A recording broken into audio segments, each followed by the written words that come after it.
Salut à tous, je m'appelle Antoine Caron et je suis heureux de vous accueillir sur cette chaîne dédiée à la pêche. Ici, je partage des astuces sur la pêche, le choix des appâts et des leurres, et j'aide également les débutants. Abonnez-vous pour rester toujours au courant. Et maintenant, passons au sujet Je du jour. monte mes cannes depuis maintenant plusieurs années et j'ai récemment eu l'envie de redonner un coup de jeune à l'une de mes premières réalisations qui m'accompagne à chaque sortie mais pour qui le temps a laisse quelques traces.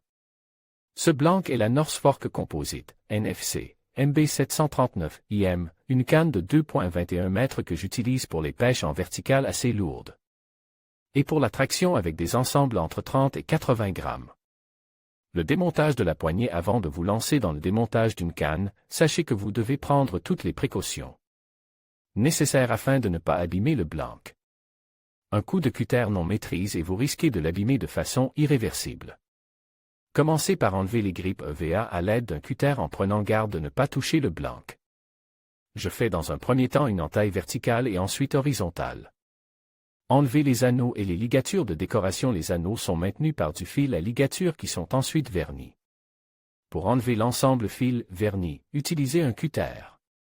Je vais vous expliquer les grandes lignes pour le réaliser, cependant, vous trouverez ici un article complet traitant de ce sujet. Utilisez le cutter de façon horizontale afin d'enlever la couche de vernis et de couper le fil en prenant bien garde de ne pas atteindre le blanc. Enlevez la ligature. Pour les anneaux, afin de limiter le risque de contact entre la lame et le blanc, j'attaque la ligature sur la partie de la patte de l'anneau. Le porte-moulinet, celui-ci est en colle à l'époxy, j'utilise un décapeur thermique pour le décoller. Vous pouvez utiliser n'importe quelle source de chaleur d'environ 100 degrés. Faites tourner la canne d'une main en même temps que vous chauffez le porte-moulinet. Prenez garde de ne pas chauffer trop fort afin de ne pas faire fondre le plastique du porte-moulinet. Tous les éléments sont à présent enlevés, il ne vous reste plus qu'à passer un léger coup de papier de verre de grain 220 afin d'enlever les traces de colle. J'ai ensuite remonté cette canne et voici le résultat avant-après.